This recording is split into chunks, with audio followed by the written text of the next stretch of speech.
Mike, what do you like about your fourth-round pick? Well, he's a kid that when we went through our draft process, obviously he played in a system that really didn't feature a lot of tight ends, and we were quite intrigued with him when we saw him at the Senior Bowl. We actually had a personal workout with him with our position coach, spent some time with him, brought him in for a visit. We think he has a skill set to potentially be a starting, what we term as a Y tight end, which is a on the line of scrimmage blocking tight end. But he also has the ability to be an effective receiver, and from our standpoint, it was kind of a value we felt was good at that point in time, and we liked the kid and we liked the player, and we think he has a chance to actually develop into a starting caliber player. Do you want to, I'm assuming, get that fifth-round pick back? Is that why you moved down twice?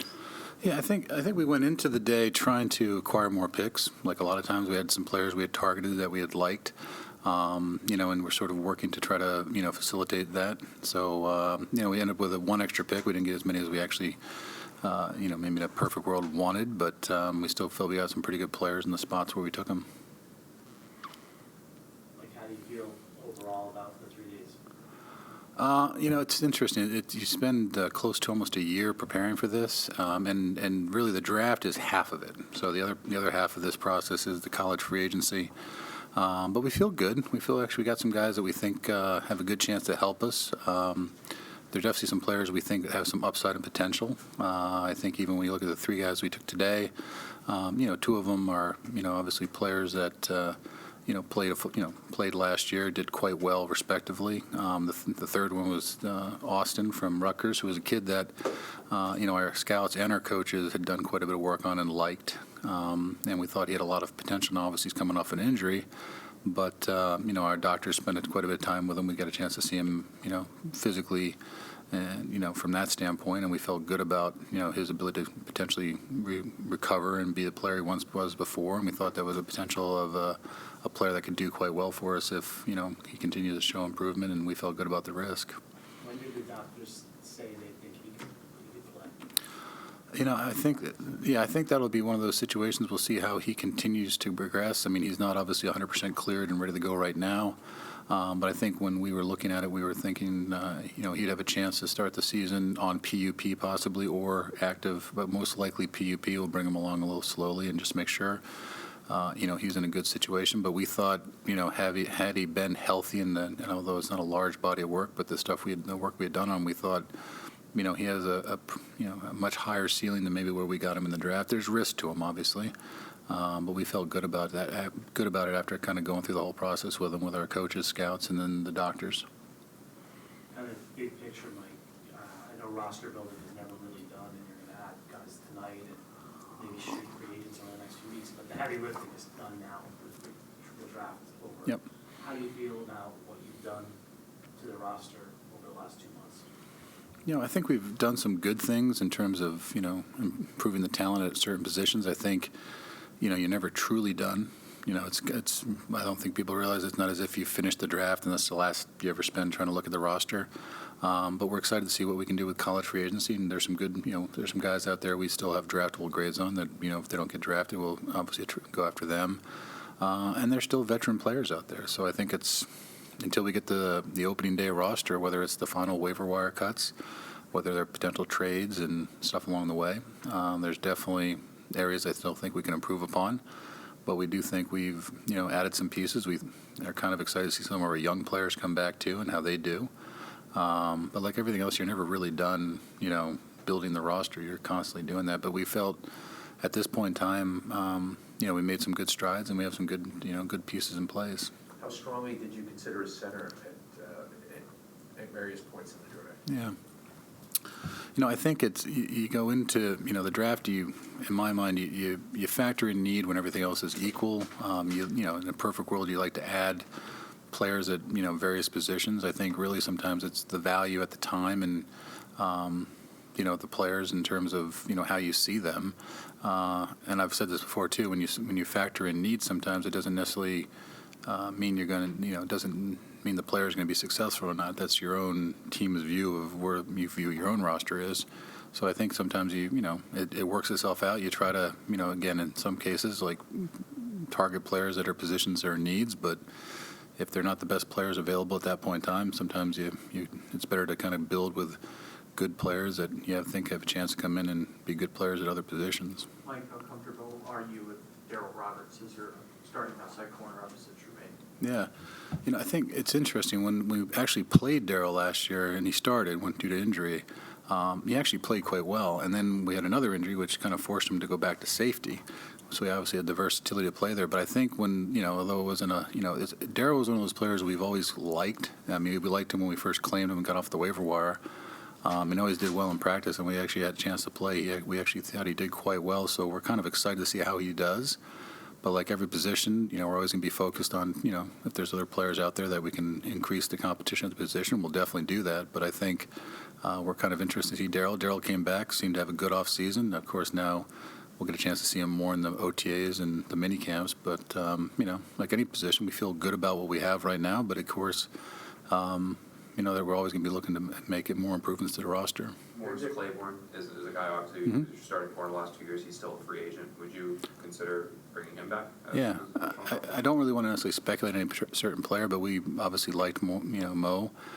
He did some really good things for us. I know he's obviously dealing with a bit of a rehab right now with, an injury. But, again, not to sort of say we would sort of target, I don't want to talk about players right now that are not on our roster, but obviously we thought very highly of Mo and would have no problems bringing him back. Mike, there has been and will continue to be a lot of speculation about Darren Lee. So now that he's still on the roster, can you say for sure that he'll be on the roster come this season? Yeah, again, I'm not going to sit here and speculate about players per se, like what they're going to be on or off the roster. But again, Darren's played and done some good things for us, and we'll see how this unfolds going forward. I think we have some very good competition at a lot of positions. We have some very good depth at a lot of positions right now, and we'll see how it unfolds going forward. What about his option? Comes up in a couple Yeah, of days. I wouldn't obviously comment on any player's contract in a public setting, so that's something we'll deal with accordingly in due process. What was Adam's role through the process, Mike? We haven't gotten to talk about Yeah. the illustrious, so just how involved was he in this whole process and Yep. over the last few days?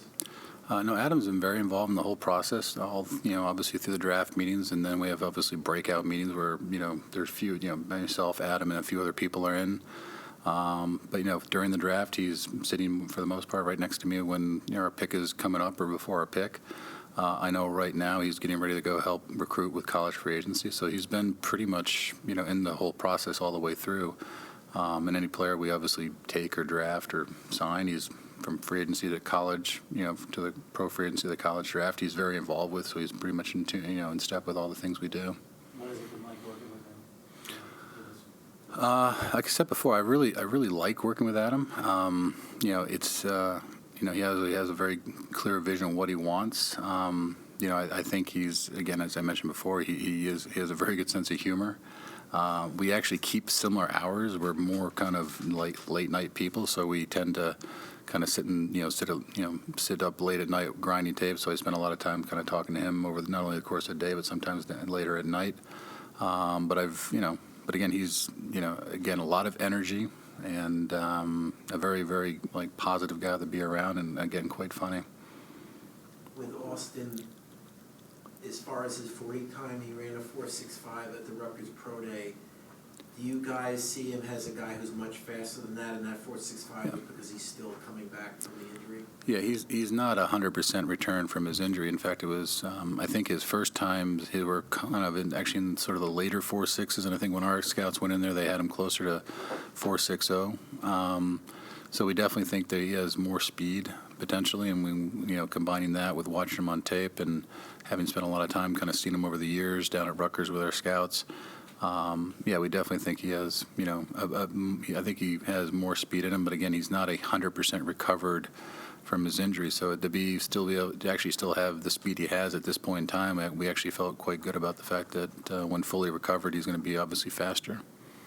I asked this last night, but when you traded up the one spot to get Chua, I was just curious to go up from one spot. Did you just think Minnesota was going to take him, or did you think another team was involved there? Yeah, it's interesting sometimes, and maybe you guys don't always see this because you're sort of on the outside looking in, but when you're in the draft, there's so many trades that you're trying to facilitate. Sometimes you have a group of players.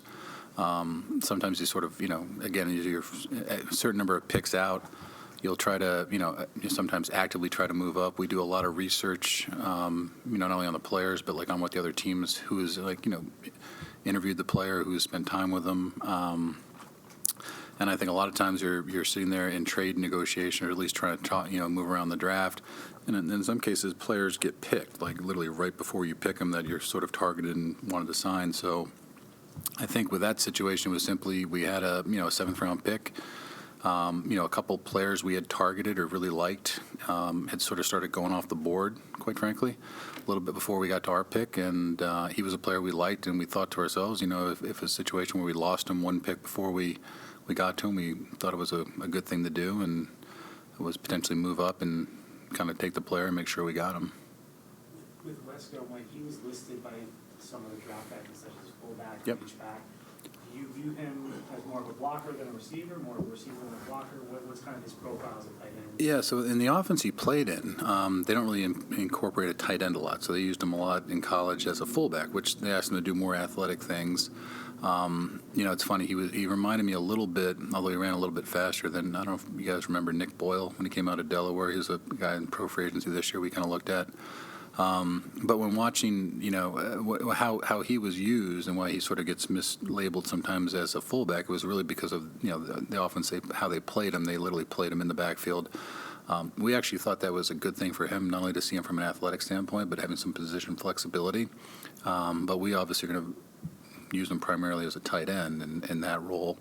He does have the ability to go inside of certain cases, and you need a lead blocking fullback. Some teams like to put defensive lineman back there. He's 200 and almost 80 pounds. I mean, he's a big, strong lead blocker. But, from our standpoint, we probably look at him, although he was productive as a receiver, and we think he does have skills in that area, we were really intrigued by his ability as a blocker, especially projecting him to be an on-the-line of scrimmage blocker, which he did more so in the Senior Bowl. We got a chance to see him more in a traditional tight end role. Michael Lombardi had a report that you might be making some changes to your scouting department. I would say simply, I'm not going to comment on reports in the media. I think I know what's going to go on in my scouting department more than anybody else does. So, With the new college scouting director, does that impact the makeup of the scouting staff? Does he have some opinions on who's in there? yeah, I think more often than not, I've worked with John Carr before, so I have history with John. But I think, at the end, it's my staff in terms of the guys I employ, and obviously I make those determinations. Take a couple more? One more? Thanks, guys. Appreciate it. All right, guys.